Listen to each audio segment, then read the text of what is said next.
Choking and Blocking Nanobots. February 15, 2020 by Anna von Reitz. This has been a recurring concern for many people who are aware of the burgeoning use of nanotech in our world. What can we potentially do to short-circuit and remove nanobots to keep them from interfering with our biological functions? This potentially dangerous tech has not been overseen by any actual government. These scientific endeavors have been largely overseen only by the corporations benefiting from them. Fox is in charge, again. So many good scientists have spent time and effort on their own to develop countermeasures against unfriendly nanobot technology. Some respectable people have suggested ingesting a very small amount of borax every day to jam up the electron transfers involved. Others have championed the use of fullerine oils, basically, a nano-sized carbon filtration system to trap the nano-critters and expel them naturally. Coming from the UW-Madison, however many years ago, I am in the later camp. An inert, carbon-based blood filter that is efficiently expelled from the body makes more sense to me and is certainly safer to ingest than borax. I recently posted a respectable supplier, SES, and their premier olive oil, C60, on my news feed. I experimented with this stuff when it first became available, and there's really no reason not to make it into a salad dressing, a sort of space-age oil and vinegar version. The oil itself is olive oil, and the nanotubule structures in it are inert carbon at a very tiny scale, so the oil winds up being a red-brown color that is not unpleasant at all. Many devotees take it straight in 5 ml doses. Me, being me, I just added it to regular salad oils and vinegar and herbs and ate mine as a salad dressing. Either way, sop up your bowl with a bit of bread, and you have deployed a nanoscale carbon filter. In initial experiments at UW-Madison back in the early 90s, rats that ingested fullerene oil doubled their lifespan. Now, you and I are not rats. Our metabolism is significantly different.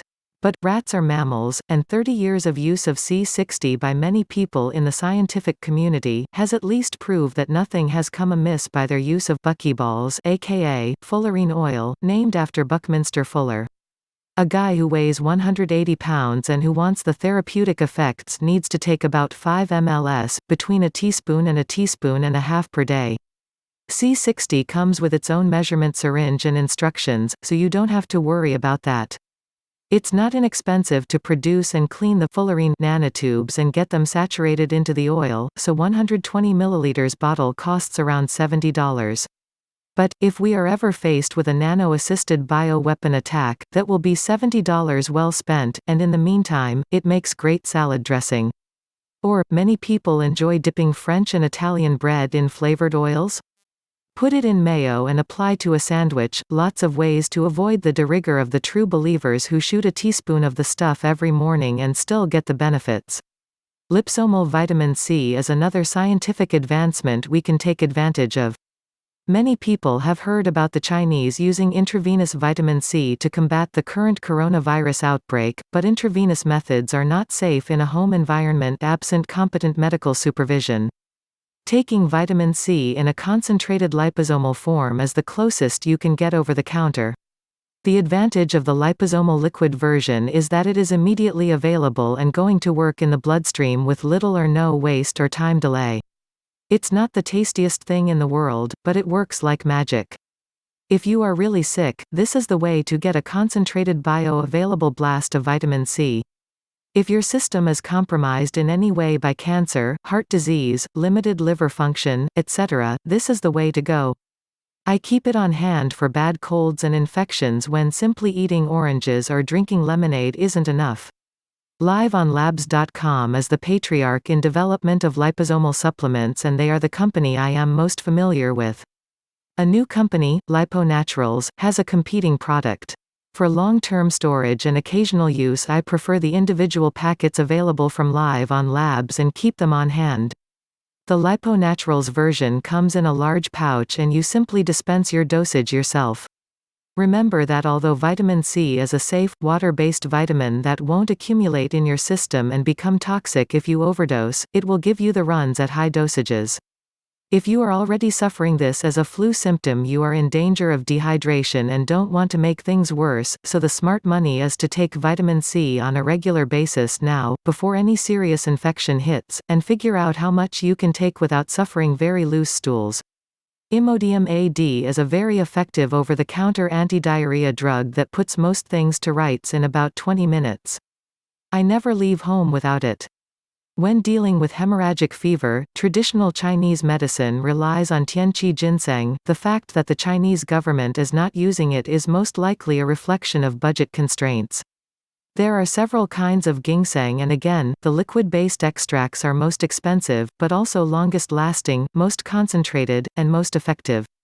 Tianqi has the salutary effect of inhibiting hemolysis, stopping bleeding and the rupture of red blood cells in general, which is obviously important if you are dealing with internal bleeding in the lungs and blood vessels. Viewing this problem from the reverse side of the issue, how can you strengthen your lung and vascular tissue?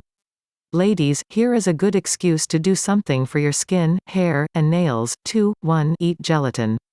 A bowl of Jell-O a day keeps the doctor away. 2. Take collagen supplements. 3. Take biotin, one of the lesser B vitamins. Biotin has many strange properties and benefits, not the least of which is as a water purifier. It drops gunk out of water like you wouldn't believe, which means that it purifies your lymph system and aids in the removal of cell debris and foreign substances. Your skin and your hair may suffer a, to you, inexplicable turn for the worse when you first start taking biotin.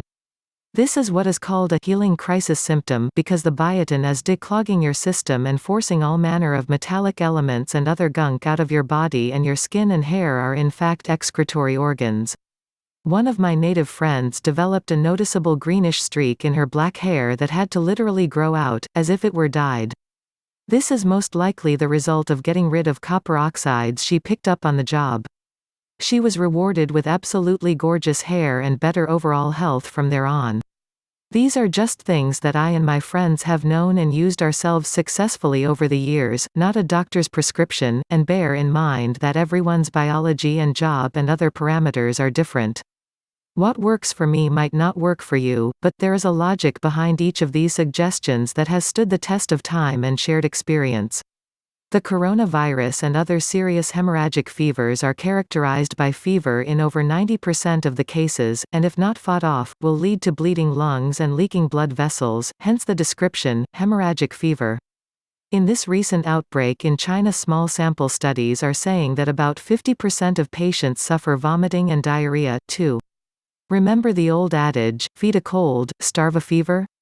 A lot of bodily energy goes into digesting and deploying your food every day, and you do need good food to keep your strength up, but during a fever it makes good sense to reduce your digestive activity and increase your liquid and semi-liquid intakes. Think simple vegetable soups and traditional broths, gelatin desserts, green tea, apple sauce, ginger tea, hand-squeezed orange juice, smoothies, lemonade, finely cut up steamed vegetables, scrambled eggs, soda crackers, oatmeal. Eat as if you were a small child again. Eat frequently, but in small portions, and don't tax your liver by loading it down with dairy products, fats, and oils. Most over-the-counter fruit juices are from concentrate or otherwise loaded down with sugar and should be avoided, because sugar is, technically, a poison to your weakened metabolism. It puts stress and push where none is needed. A small amount of concentrated fruit juice added to water to lightly flavor it is fine, but don't overdo it. Remember that both fever and diarrhea result in dehydration, which is one of the chief dangers of the first symptoms of a hemorrhagic fever. Put some gel ice packs in the freezer in case you need to use them to bring a fever down.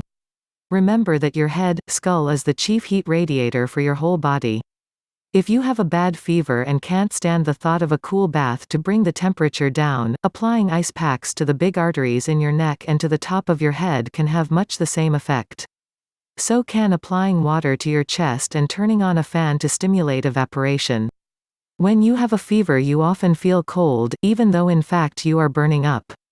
Try to find a way to cool your body down that isn't horribly uncomfortable, something that achieves a middle ground. Remember also that most over-the-counter fever reducers, including aspirin and ibuprofen, thin the blood, which is not something you want to do with a hemorrhagic fever. Rely on mechanical means, see above, limited amounts of acetaminophen, and traditional herbal teas like feverfew, instead. Finally, remember that the reason that winter is flu season is not the cold. It's the dryness. When you keep the relative humidity in your home above 43%, the chance of airborne infections decreases dramatically. This is part of the reason why Grandma kept a bubbling pot of water on the back of the wood stove, and often threw in a handful of herbs or citrus peels for good measure. A humidifier that combines ultrasonic humidity with essential oil delivery is the best of all worlds. Here's an example of the kind of industrial model I am talking about, available through Amazon and maybe at your local hardware store or health food store or even supermarket. Everlasting Comfort Humidifiers for Bedroom 6L Humidifier with Essential Oil Tray White. Smaller diffusers work fine for essential oil delivery in a sick room, in a bathroom, or office cubicle, but they have to be refilled every hour or so on the hour and don't significantly improve overall humidity in a large house or for prolonged periods of time. To deliver the maximum benefit all winter long and to literally cover your home in a blanket of unseen essential oil defense, you need one or two of these big boys working in 12-hour shifts. After the fever phase of a severe influenza or hemorrhagic fever, you often have a hard time resetting your body thermostat, so having an electric blanket or heating pad can be a real blessing, allowing you to self-adjust your own microclimate day to day and hour to hour as you recover. When you are sick, your body needs rest, appropriate nutrients, a good mental attitude, and time to heal. Do everything you can to provide that, and your body will fight off the invading germs for you, no questions asked. As I said before, I suffered from pneumonia for 5 years straight before I learned to use an ultrasonic diffuser and appropriate essential oils to combat it. It has taken me over 60 years and multiple intense health crisis experiences with pets, children, friends, and family to solidify what I just shared with you. Thinking about your health and hygiene now can save you, literally, later. Laying in a few supplies, learning how to use a few new tools, knowing what to do in advance, can save your life or the lives of people you love. It can keep you from going to the hospital in desperation and keep you and your loved ones out of the long lines at these overwhelmed and germ-filled centers during flu season. Think about it, change your habits, change your cleaning regimen, and before you know it, you will be enjoying better health now and be better prepared for any health crisis later. And please pause a moment to think of all those in China who are suffering and not able to buy or find even their traditional medicines as a result of expense and quarantine. Send them love. Send them prayers. It is at times like this, when we remember what the real enemies of mankind are. Please consider making a small donation to help support Anna and the Living Law Firm, by visiting theamericanstatesassembly.net, scroll to the bottom and click on the Donate Now button. Thank you. If you enjoy having Anna's latest articles made into videos, please consider making a purchase from Ed's website sacredintuitiveelements.com. Thank you.